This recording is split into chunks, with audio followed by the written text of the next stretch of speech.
Happy Monday, FlossTube. Hello, crafty friends. My name's Caroline. Welcome back. Today is not a regular FlossTube episode. I will be back tomorrow with a proper update, proper chatty, happy, positive FlossTube update. Not every day can be happy or positive, and I have some very sad news to share today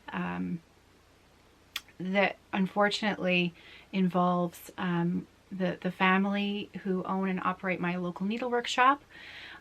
Their daughter Cindy, who worked very closely with them with the business. If you've ever ordered anything from Stitch It Central in London, Ontario, in the past, if you're a Canadian, you probably know the shop quite well, and have probably dealt with Cindy yourself, because Cindy was a huge part of that business. And I know she was a big part of the online site as well. Very tragically, last Friday evening, Cindy was involved in a car accident. She was hit head-on by a drunk driver, and she did not survive. And so,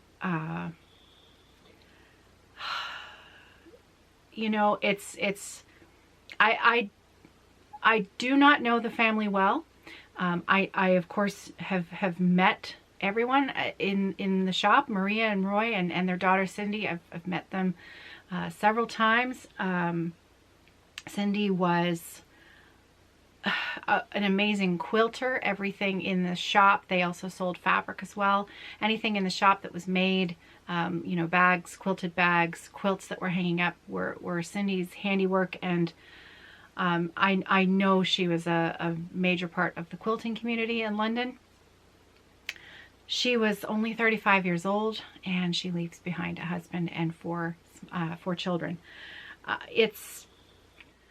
The storefront is obviously closed while they try to come to terms with their loss. The online site for Stitch It Central, they are still accepting orders.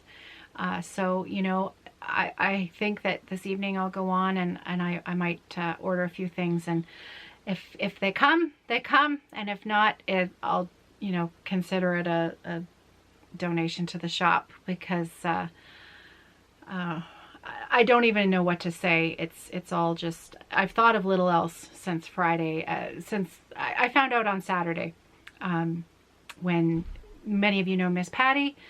Miss Patty shared the news with those of us in our small stitching group who shop at Stitch It Central.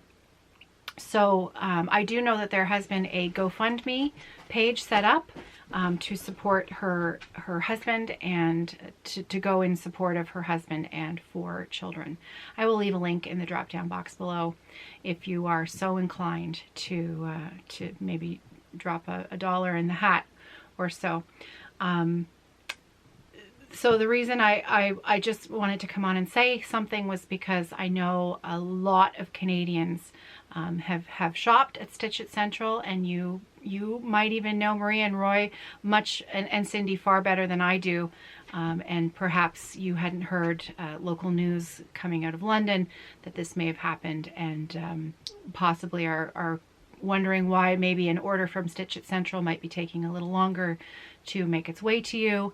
I think that we can agree these are even beyond extraordinary circumstances. So if you hear of someone who has an order, or a stitching friend who's waiting for something, maybe give them a heads up that it might be a little while before those orders start to make their way back out. Take care of yourselves, and I'll see you tomorrow for a regular FlossTube update. Take care.